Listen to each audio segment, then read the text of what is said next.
Syphon Filter the Omega Strain is the worst Syphon Filter game I've played, so far. I feel like we have no idea what we're doing. It was the first time the series touched the PS2, but by this time we had Ratchet & Clank, SOCOM, Tony Hawk. Gabe was old news by this point. Now, that's not to say the series still didn't have its fans. While SF was always a third-person shooter, this game would be an online-only, cooperative shooter. Nowadays, that sounds like just asking for fan backlash. Do you guys not have phones? Yeah, you guys all have phones, right? But at the time, it was an interesting proposal. Always online didn't have the negative connotation it does now. The servers are obviously shut down, so how am I playing an always online multiplayer-only game? Well, you can thank Sony for that. Towards the end of development, the devs were forced by Sony to include a single-player option. So if it feels tacked on, that's because it is. This is a game that's really meant for multiplayer, and for that, I have to apologize. I only played single-player. Why? Well, there are unofficial servers up, and while mine worked, my friends did not. Though this has some unique benefits. I pretty much played this game in the worst possible way, so if you play it, your experience can only be better than mine. Why is it meant for online? Well, I'll get to that in a bit. It's also worth noting I did play a lot of this online at the time, as I've always been a Syphon Filter fan through the years. After SF3, Gabe killed a ton of powerful people, many in government positions, but funny enough, most of the people died because of him, but not directly by his hands. Secretary of State Haddon and his previous boss come to mind. Now, Gabe has been made head of the agency he used to work for. He works under the presidency, snuffing out Syphon Filter and other biological threats as they appear. He's a bit like Chris Redfield in Resident Evil. He also fills out new agency management with Leon and friends, as well as you, the player. That's because you don't play as Gabe Logan in this game, but rather you create your own character. This is something many games have tried over the years, and it's always met negatively. Games like Tenchu Z and Enter the Matrix come to mind. Now, I kinda like it, but I'm a bit of a weirdo. I also like voice protagonists in RPGs. Yeah, not bad. Not Fallout 4, that was really bad. I mean more like Alpha Protocol. Anyway, the game opens in Switzerland, with Mara Aramov fully alive and flourishing, thanks Gabe, talking with a shadowy man with a ponytail who's threatening her. It seems they're making deals regarding Syphon Filter. Cut to the new agency, or IPCA, in Berlin. This new agency is now headed by Gabe, his new team, and a few new characters. Everyone's gearing up and heading out as a new threat has emerged. People around the world are getting sick. It's stumping doctors, and Gabe and crew, and you, are gonna get to the bottom of it. The cutscene ends with a speech by Gabe, and his redesign is leagues better than his SF3 look. Each of you were handpicked to join this team. This threat is growing. We're the only ones who have a chance to stop it. I'm counting on you. Thanks. The main menu's also been given a facelift, which I'm a little sad about. It's alright, and better than the original games, as those were basically just 007 ripoffs, but still, they're nostalgic. After starting a new game, you need to create your agent. You don't have as many options up front, but you will as you complete objectives and play through the game. That's the thing about Omega Strain, there are so many unlocks. I'll get to that soon, but first I want to talk about the character creator. It is super solid. We have so many different faces, face shapes, man or woman, 3 different body builds, shirts, pants, head, hair, facial hair, and even eye color. I promise you, you will never notice a character's eye color while playing. After creating our agent, we get to see the level select. And there's no escaping it. I half joked in prior videos that most of the bad Syphon Filter levels are circles. Now the level select itself is a circle. All these levels are locked, but that's not all that's locked. You also have an insane amount of unlockables. Most, but not all of these are going to be guns. At the time, Syphon Filter the Omega Strain might have had the most real-world weapons of any video game. There's so many pistols, rifles, shotguns, a flamethrower, some machine guns, frag grenades, gas grenades, smoke grenades, a grenade launcher, like 3 different knives, ninja stars, and yes, of course, the taser. There's actually 2. One has a shorter range, but the other has unlimited range.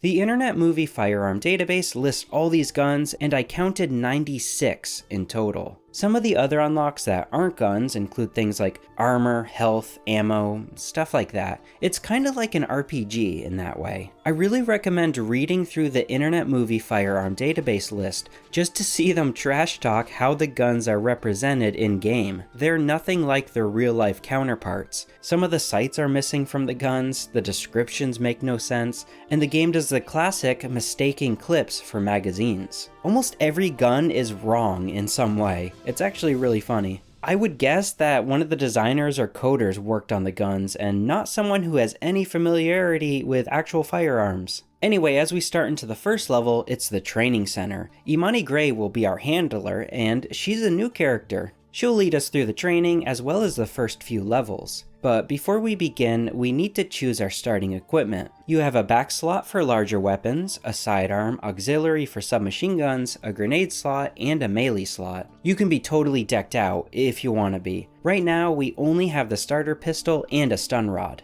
You strafe with L2 and R2, circle is roll, hold X, not cross, to crouch, square to fire, R1 to lock on, L1 to aim in first person, and then you can use L1 and R1 to lean while in first person, R3 to reload, D-pad left for your map, right for your flashlight. You can hold right to swap to night vision, start is your PDA, and select to swap weapons. This game uses the same weapon swap system as the prior games, and it's still really bad. You'll be fumbling to get the weapon you need while in firefights, so be careful with that. I found it really frustrating. It's been 5 years, so you'd think they'd figure something out, but I guess not. As you go through the training, you'll learn how to fire both in first and third person. And the tutorial is not joking when they say that rapid shooting causes a loss in accuracy. Firing in this game is super fickle. It does carry over the series' iconic target-based combat, but there's been some substantial changes. For one, the target bar that used to be on the top right is gone. Replacing it is a circle around enemies that changes colors depending on your own likelihood to hit the target.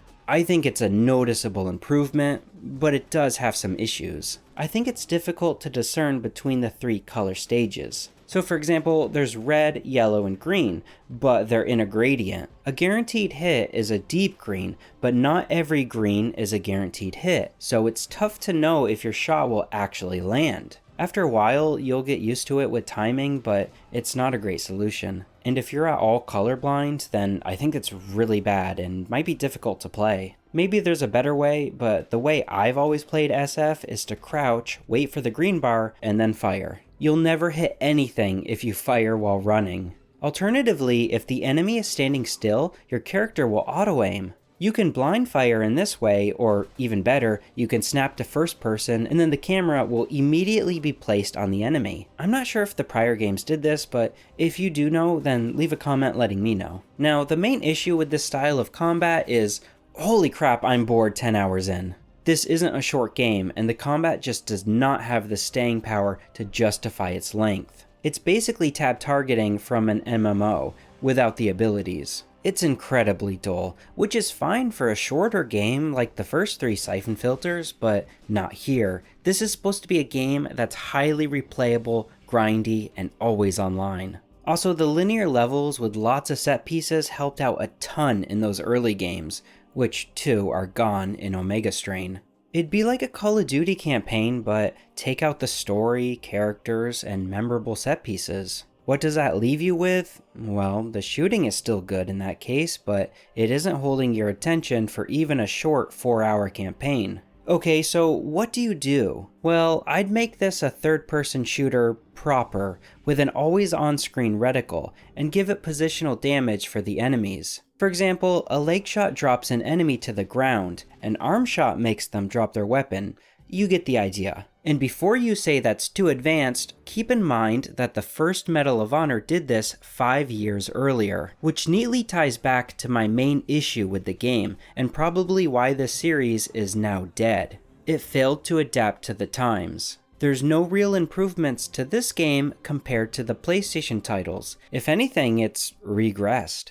I'm not saying this should have been a cover shooter, since it was still a couple of years until Killswitch and Winback, much less Gears of War, but there were popular third-person shooters at the time, so this style of game just doesn't work. What I'm trying to say is you have SOCOM, Max Payne, The Suffering, and Freedom Fighters were all out by this time, so to go from those games to this, you gotta do more. Cobra's down.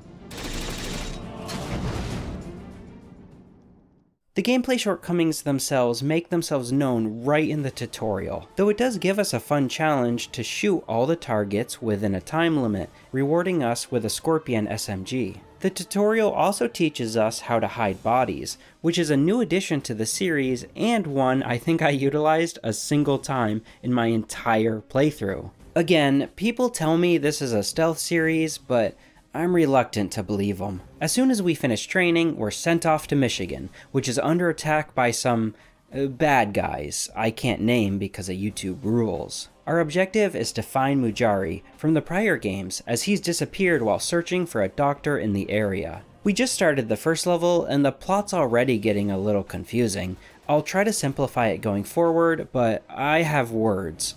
A lot of words. I just can't stand how they decided to dish out the plot in this game, but first, let's stop and talk about the actual game itself. Michigan is the most iconic level in the game. Like all the levels, it forms a circle, which actually makes a lot of sense given you're meant to be playing this game with 4 people. But you can't go in one direction because there's a grate blocking the path. You want to get in here because there's a target to take out. You can go the long way, but there's a shortcut. You can blow open the grate with C4, which usually requires 2 people, but I have a better plan. You see, there's a glitch you can do to yeet yourself up these sections. Most levels will have at least one bonus area like this, but here's the tricky part. If you Google for how to do this jump glitch, you'll get contradictory information. Some guides say equip a back weapon, roll, then hit circle and X. Some don't mention a back weapon at all. Some don't mention hitting circle a second time.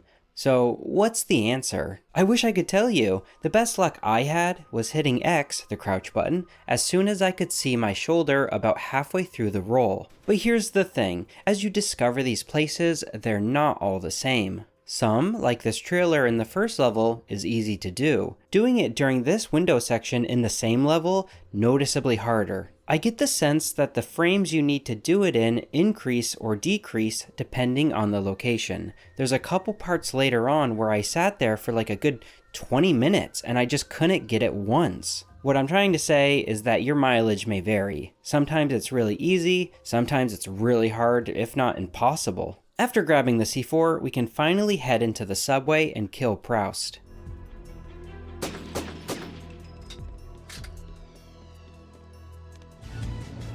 Good work. Teresa, Proust has been taken care of. Copy that. I'll file the DPE.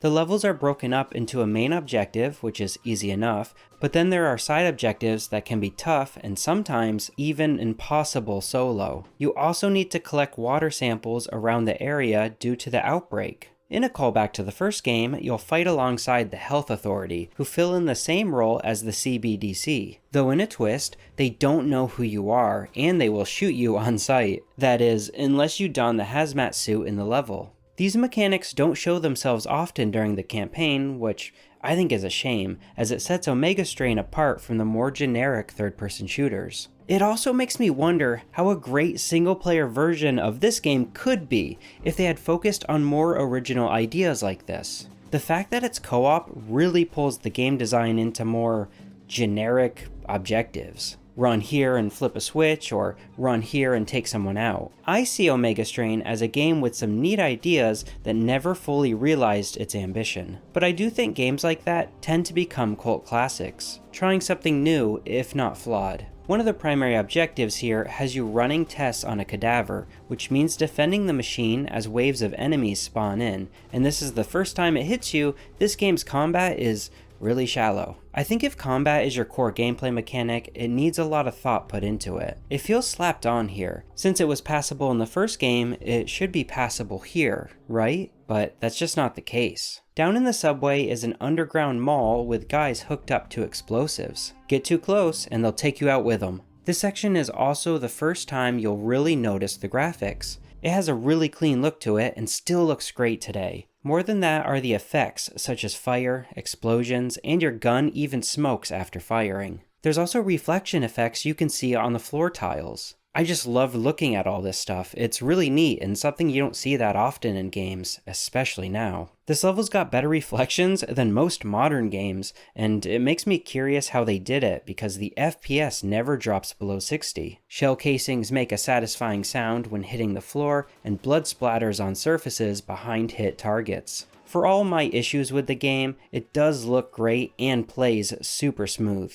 I collect enough water samples and the level just ends with a text pop-up. Geez, that's pretty anticlimactic. But hey, at least I got some awards and unlocks. Although the original Syphon Filter virus was destroyed, it's back. Somehow, Syphon Filter has returned. This time as the Omega strain. This is Ivankov, a Chechen general who's been selling this new virus strain on the black market, and why there's also been outbreaks across the globe. Before and after every level, you'll get a cutscene that sheds some light on the story. These don't do a great job at that, however, for one big reason. The story is unlocked in small fragments based on what objectives you completed in the level. It's kind of like Dark Souls, but somehow even more disjointed and confusing. Word gets out on the international market that you cannot be trusted, and you won't be able to sell or use them around you. This thing is out of control. I have people dying all over the damn city. Anyone who's come into contact with this thing is dying. A lot more people are going to die if you don't do as I say. Someone's coming. I have to go. The deal is off, Hassan. That's all I have to say. Not only can you miss cutscenes that are critical to the story, but much of it is explained via text dumps. You'll unlock newspaper headlines, classified documents, and even additional voice acting. So the only way to get the full story is getting 3 other friends, then 100%ing a level, and then also reading all the unlocked story content, moving on to the next level, rinse and repeat. Which obviously not many people did, because that's insane. What you'll actually do is play a couple levels, get some cutscenes, some additional info, and then become disinterested. I think the idea is awesome because that's what I think you're supposed to do, is piece together the conspiracy as you unlock more content, but that's a big ask for a multiplayer action shooter. Character motivations, events that take place outside of the missions, there's a ton of stuff here and it's all necessary to know if you want to understand what's going on. And even if you are unlocking it all as you go, which online is mandatory to do, you cannot unlock all the story content solo, but yeah, even if you do that, the pacing is a nightmare. You're not going to remember half of this stuff. It's a really cool idea, terrible execution. Level 2 takes place again in Carthage. Bad guys speaking French have taken Mujari. I would use the T word here to label them, but again, YouTube. Anyway, this outbreak was the result of a deal gone bad between the Carthage Health Association's director, Broussard, and the T group, the T guys. I believe they're French anarchists. The level begins in the subway, which is full of smoke effects and a really great atmosphere. The music drones, there's sewer water up to your waist, and it's tough to see. I can't help but think of the first Stalker game, or even Splinter Cell. Sure, the graphics might not be the best, but that doesn't matter when you nail the feel. I try and fail to stop them from infecting the local water supply. Sorry, guys. Damn it, you didn't get those bioterrorists in time. Now I have to report to Teresa that we failed to protect the water supply. Then a cracked sniper shows up on the city streets. Unlucky for him, grenade beats sniper. Imani and I rescue Mujari, which earns her trust. The ALA, that's the bad French dudes, have holed up in the local mall. We've lost 4 men already. Is that the salt factory? Whoever's in there has a sniper rifle and knows how to use it. It's time for the final showdown. The entire mall is full of smoke from the local SWAT team, which protects us from the snipers, but there's injured officers inside. We need to get them to safety, which is basically impossible if you're playing by yourself. Sorry guys. we also need to chain the doors shut so that no one else can enter, which doesn't make much sense to me. Can't the officers outside do that? This level is when the game really beats you over the head with its co-op design. As soon as you start locking the doors or disarming the bombs, that's another objective, it'll spawn enemies who rush your position. By the third time you're doing it, it becomes predictable, and if you're playing solo, there's not much you can do other than cancel the animation, kill them, then restart the animation. The leader of this group is called Masan. Masan? I think it's Masan. He'll come out with a bunch of his sniper buddies, and it's neat hearing them over the radio. It reminds me of Ace Combat, listening in on enemy chatter. Is it realistic? No, probably not, but it adds a lot. The music swells, the enemies screaming, "What's wrong with you? Get him!" It's so dramatic, I really like it. Sors-moi cet imbécile de Stroh! On n'a plus droit à l'erreur maintenant! Jean est dessus! On peut rien voir dans ce bazar! J'arrive pas à viser!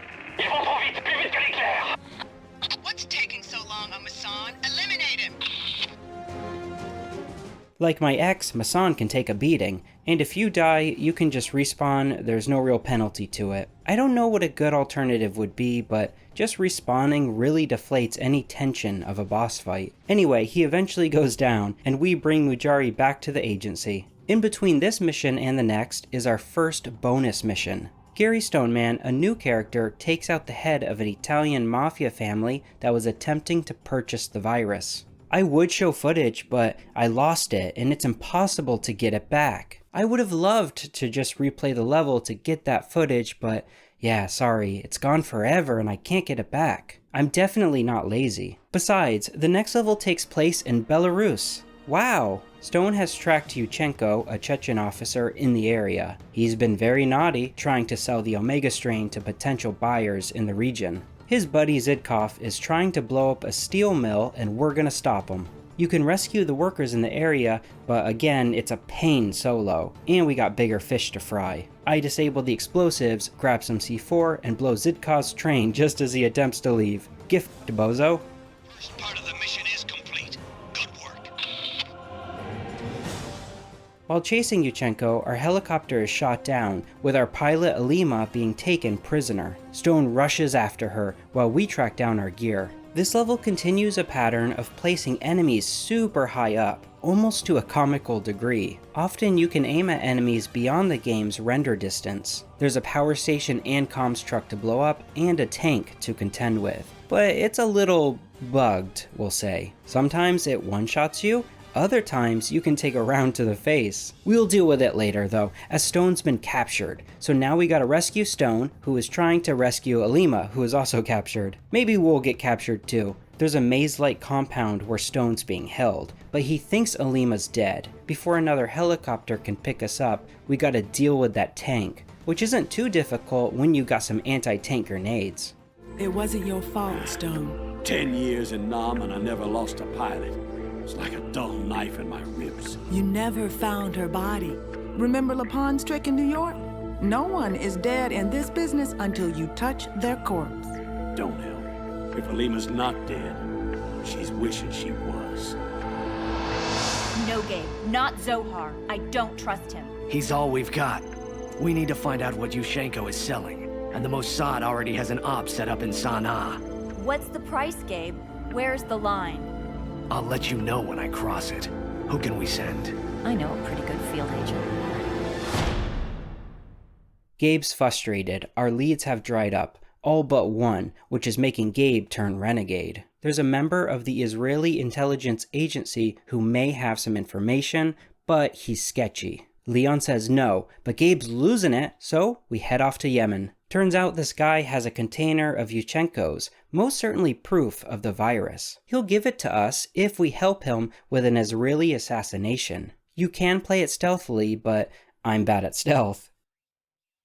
There's not a follow-up, I'm just really bad at stealth games. So we provide covering fire for a silly amount of time, and then bounce. But before we do, I want to point out how this game lies to you. You see, the bullets seem to only be graphics or cosmetic. They don't seem to actually cause any damage. Instead, it looks like the damage dealt is reliant on the colored circle while aiming.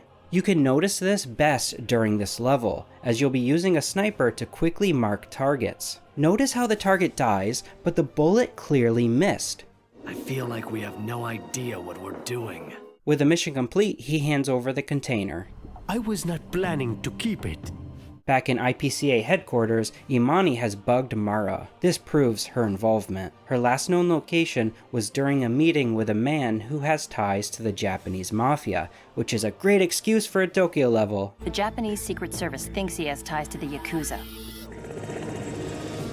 Hot LZ, hang on!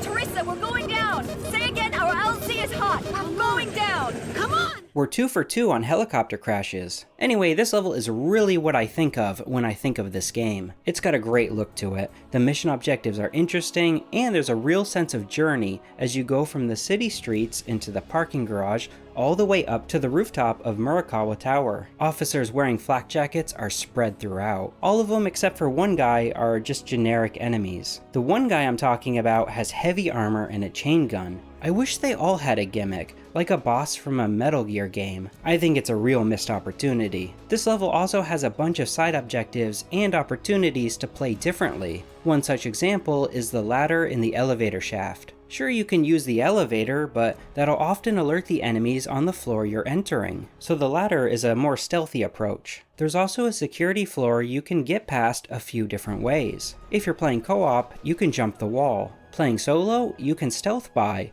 or in my case, haul ass. On the top floor, we find Murakawa himself. Before we can leave, we gotta defend the chopper again, but this time on the rooftop, fighting alongside Leon. It's nothing. Mission accomplished. But we didn't get Murakawa. Wait, I've got news. It's not good. What? Imani's flight. It's just gone down. What do you mean? She's gone, Leon. No survivors. Take us home, Gina. Ivankov intends to attack Moscow, as he's the leader of a separatist faction, but Mara is somewhat of a national, and she wants to stop him. A man named Mihai is working with Mara and is the true antagonist of Syphon Filter the Omega Strain, but you never encounter him in-game. He convinces Mara to meet him before warning the Russian government about Ivankov's attack. Ivankov? I think it's this is hard to say. Meanwhile, we're heading to Myanmar with Leon to grab Imani's body. This is where we learn that Ivankov bought a nuclear weapon from North Korea and how he will attack Moscow. We also plant claymores to buy us some time, because as soon as we grab her body, the enemy will begin their pursuit. One of Syphon Filter's strong suits is jumping between city streets in one level, then a rainforest in the next. If anything, it can be a little jarring. Grabbing Imani, yeah, this sucks. Playing solo, you're obviously forced to carry her with no backup, all the while being shot at by enemies who never stop respawning. I just really don't like this level, it's not fun. With Imani's body returned to agency hands, Leon has a breakdown. I need you here, Leon. I'll mourn for Imani when this is done. With all the pieces in place, it's time to go after Ivankov and stop his nuke from launching. Mihai is panicking, but we'll get to him in a bit. Gabe's giving us a briefing. This level is an all-out assault. Ivankov will have his best men concentrated within the base itself. It really won't matter how many there are. How much time we got? None. The deadline given by the Politburo is tomorrow at midnight. We have to stop Ivankov before then. This is what we've been waiting for. Let's go. Gabe, wait! I just wanted to tell you I'm sorry. You were right. If you hadn't gone to Zurich, we may never have found Ivankov's base. No, Leon. You're the one who was right. I didn't go for the right reasons. I got very lucky. Don't worry. My head's clear now. I know exactly what we have to do.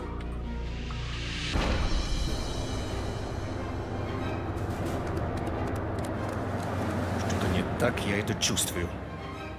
Я меняю график. Our first goal is eliminating Ivankov's officers. Unlike the Tokyo level, they do have their own gimmicks here. There's 2 heavily armored guys on foot, one in a tank and another in a helicopter. The entire level is massive and easily the hardest in the game. Under the base is the missile silo, where we team up with Logan in an attempt to stop the missile that's aimed for Moscow. We have 5 minutes to stop the launch, and I'm really hoping Gabe can carry. I run out of time, but Gabe has a backup plan. 4, 3, 2, 1. Damn it! The missile's launching. Oh my god. We didn't stop it. No. I damaged the onboard controls enough so that it won't hit Moscow, but it's going to hit somewhere.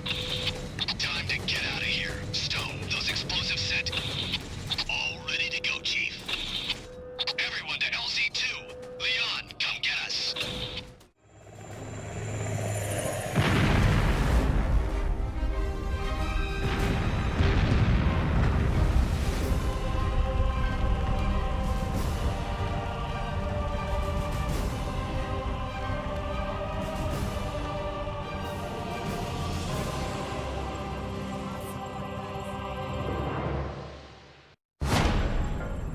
We should have stopped that missile from launching. The missile will miss Moscow. I made sure of that.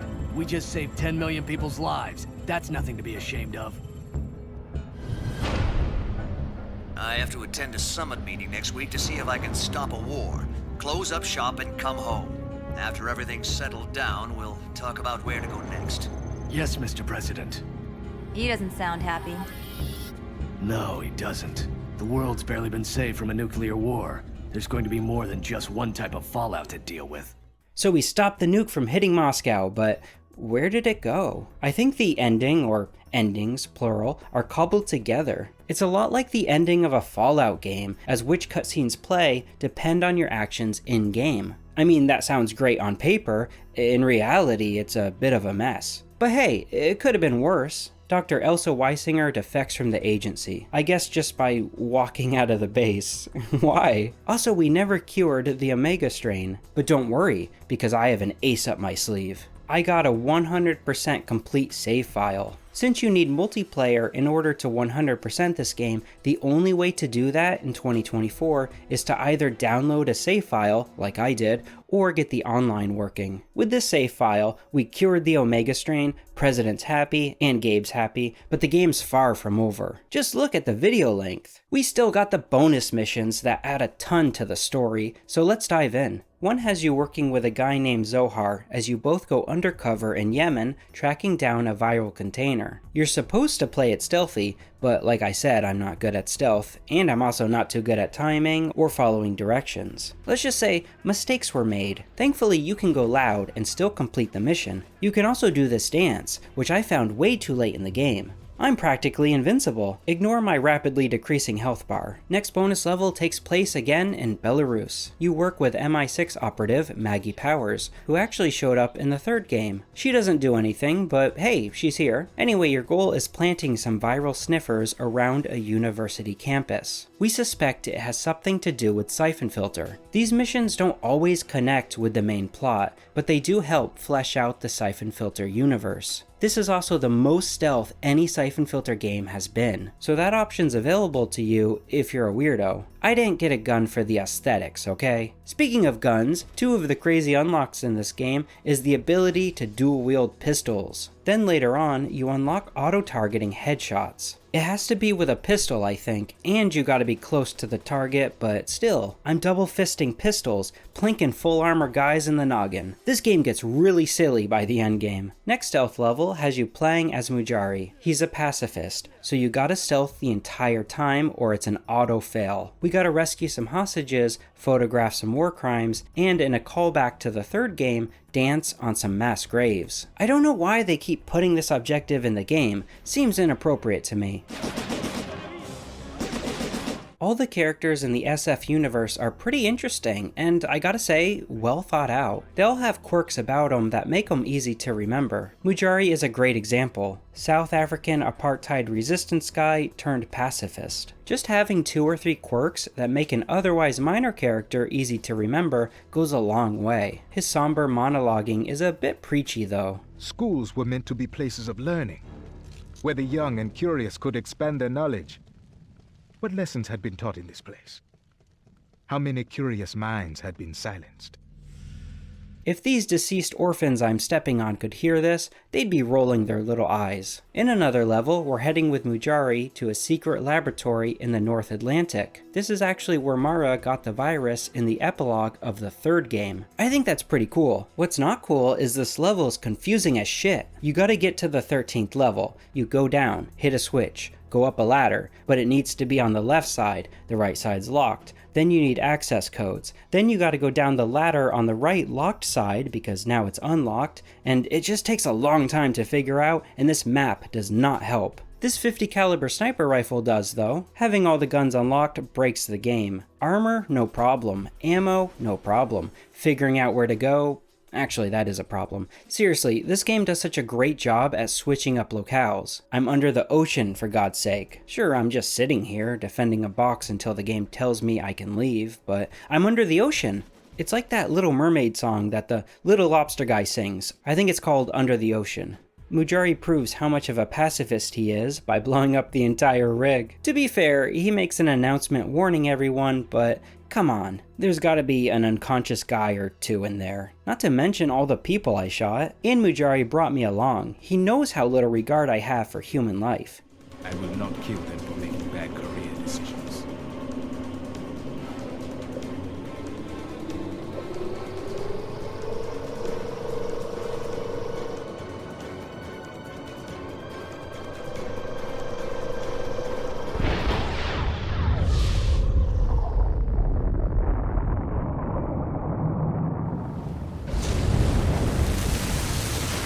Two more bonus levels to go. Next one is infiltrating Mihai's personal building in Switzerland.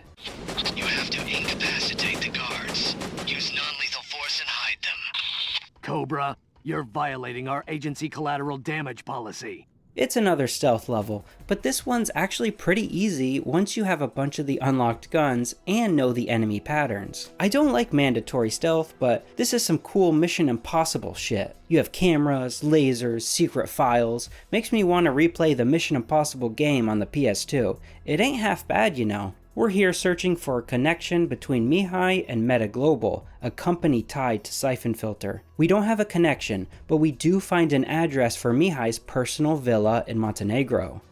I've got a shipping request filed for several containers, insured for millions. Inventory says antique paintings. There might be an address on the shipping containers. Montenegro. Is Niculescu the kind of man who keeps all of his valuables in one place? All neat and ordered like a museum collection? Let's get out of here. You're heading back to Berlin. This is something I have to do myself. He said he was going to Montenegro alone. I haven't been able to contact him. Damn it, Gabe. What did he find in Zurich? Nothing. There were no Meta Global files. To help our Russian allies with this current terrorist threat. Threat of global biological war. A poorly done George Bush gives a public statement about helping Russia deal with the Syphon Filter virus, and we have one more bonus level to go. For the first time, I didn't have any answers. I went into Niculescu's office complex expecting to find the answers to everything. His involvement with Meta Global funds, Mara, Ivankov, Syphon Filter. But we found nothing. It hit me hard. What if I was wrong? Or worse, what if I was right? But Niculescu was better than me, smarter, playing me. Had been from the start. I was near the edge by then, obsessed, irrational. I'm sure I wasn't thinking clearly, but I knew one thing. I had jeopardized the agency and everyone's careers by going into Zurich against orders. And I had failed. If I was going to get evidence on Niculescu, I was going to have to do it alone.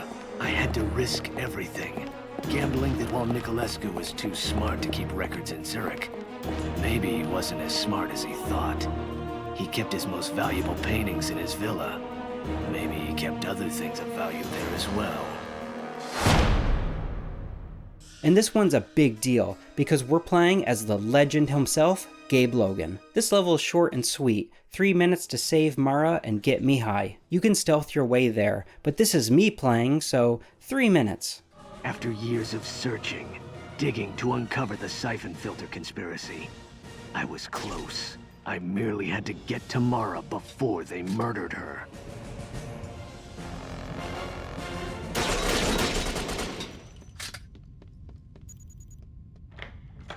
Kill them!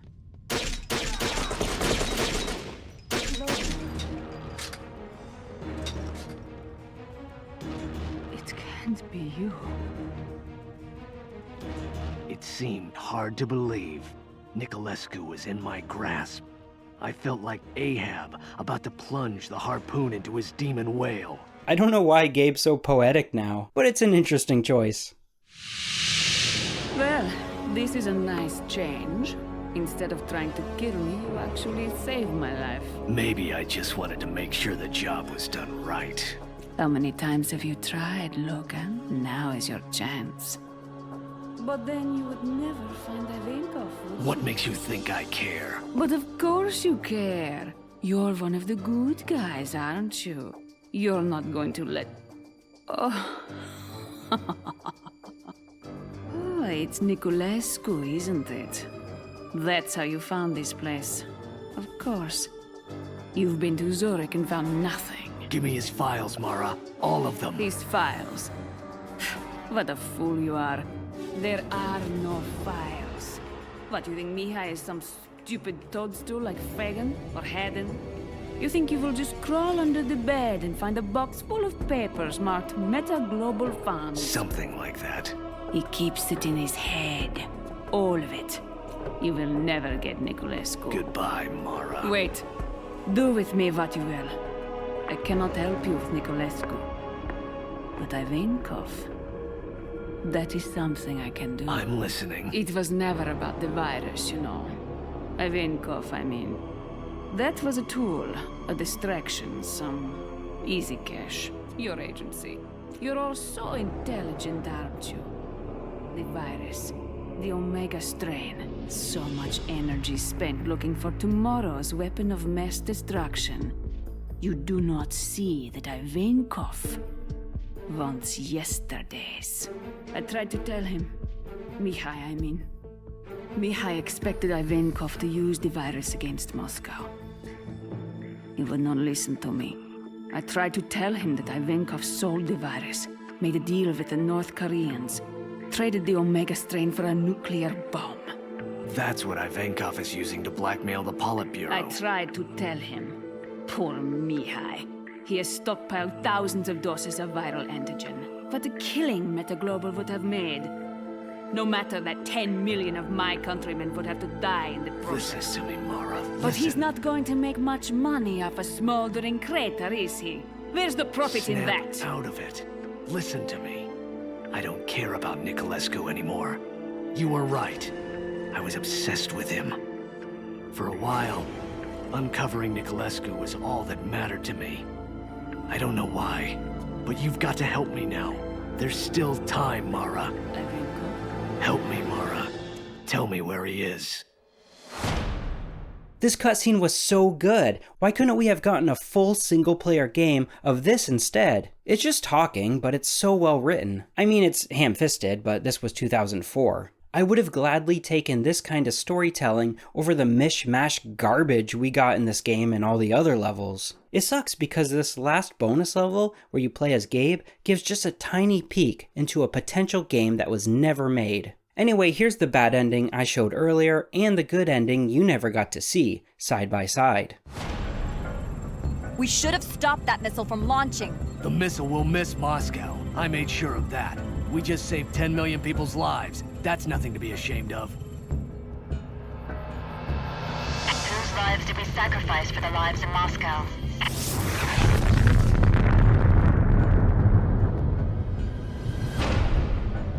I have to attend a summit meeting next week to see if I can stop a war, close up shop, and come home. After everything's settled down, we'll talk about where to go next. Yes, Mr. President. He doesn't sound happy. No, he doesn't. The world's barely been saved from a nuclear war. There's going to be more than just one type of fallout to deal with. We just saved the lives of over 10 million people. Not bad for a night's work. Hell yeah. We couldn't have done it without you. got one hell of a ceremony planned here in Washington, and another in Moscow. Close up shop and come home. After everything's settled down, we'll talk about this new facility for your agency. Yes, Mr. President. There's also hidden cutscenes showing Mihai being executed by his Russian cohorts. The computer system. There is a problem. Yes, of course. And don't let me keep you. I'm always ready. I doubt that very much. Well, the screen cuts to black, so who's to say? Maybe he's still alive. But that's not all, because you're not going to believe this, but Mara's dead. Maybe. In the worst possible way. It's probably a fake out. I don't know. Dear Mara, I just wanted to thank you for your help. Without it, I'm sure a lot of innocent people would have died. I've enclosed a copy of the deal you signed with the Myanmar army, which resulted in the deaths of 291 innocent people, including my friend Imani Gray. I wanted to let you retire as we discussed, but in the end the price was too high. I know you'll understand. Signed, Gabe Logan. Good night, sweetheart. In a final epilogue, Gabe orders Stone to assassinate her via a cutscene. A f***ing cutscene. 4 games, and you never get to kill her yourself. You don't even get to see it happen. So maybe she's not actually dead. Anyway, we'll see. For now, it's a Halo 2 finishing the fight ending. Considering how many twists and turns this series has, I'm very curious to see if she's ever revisited in the last 2 games. This series has relied so heavily on the fade to black just as a major character is about to die. At this point, I can't help but roll my eyes when it comes up for the 9th time. But yeah, as my therapist said, there's a lot to unpack here. Overall, I like the idea of the Omega Strain, but it's a bad execution. The story is difficult to follow, and you really gotta play the bonus missions and unlock everything for it to make sense. And even then, it sacrifices a lot. The level design suffers the most, as you can't design a tight experience when you need to account for 3 other players running around. It's a classic live service problem that games like Destiny have. They end up feeling more like an MMO. Which is great if you're into that, but who wants a Syphon Filter MMO or loot shooter? I'm good on that. Now let's see if Dark Mirror changes things.